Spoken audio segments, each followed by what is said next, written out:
My name is Monica Gleberman, and you're listening to Silence on Set podcast.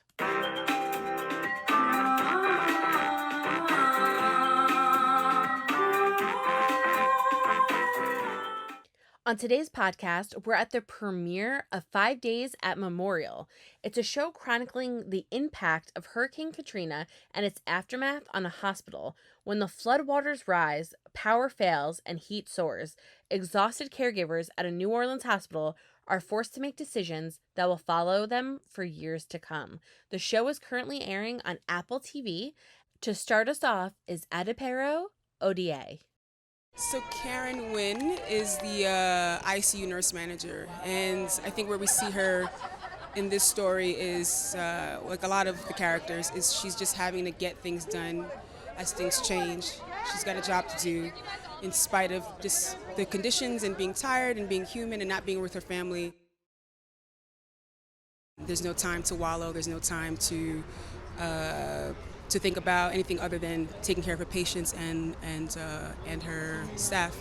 Next up is Carlton Cuse. It's a story that I think people don't know. What happened in this hospital to these 2,000 people over 5 days is something that was really a story worth telling. Sheri Fink, the author of the book, won a Pulitzer Prize for her coverage, and it just felt like it would make an incredible limited series, and thankfully Apple gave me and John Ridley the opportunity to do that. What we really tried to do, and I'm sure you felt it watching it, is really make you feel what it was like to be in that place. Here's Sherry Jones. It's a very specific look at a hospital in that situation, but because it's specific, it's incredibly universal because it covers so many different aspects of the disaster. Ultimately, it reminds us that every coastal city in the world is fragile and this could happen anywhere at any time. Up next to talk about his character and some of the struggles is Cornelius Smith Jr. He's the only African-American doctor in the hospital, and he's a newbie as well. I hope people get from this a sense of hope. What I hope they take away from this is that there's always light at the end of the tunnel. There's always a way forward, and you just kind of have to, you have to kind of continue to believe. And I'm a big advocate for faith and follow through, which will get you anything and anywhere in life. Here's Ann Emery. I play Diane Robichaux. I run the long-term care facility called Life Care that rents out the 7th floor of Memorial Hospital from Tenet Healthcare.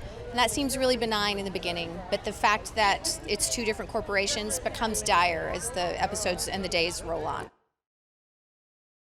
My character chose to show up to the storm of the century while 7 months pregnant to care for her patients and lead her staff safely through the storm. And that's completely extraordinary to me. I'd like to see us demand from our leaders that the response be better. We have the means in this country, we don't have the will. So I'd like to see this create a collective will. Up next is Michael Gaston.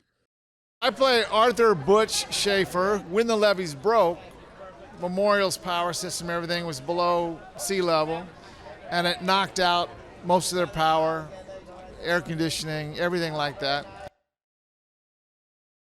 I think it's essential viewing. I think if you've lived in this country long enough, you understand that our medical system behaves very differently depending on who you are, where you live, what color your skin is, and how much money you have. And this has a lot to say about that.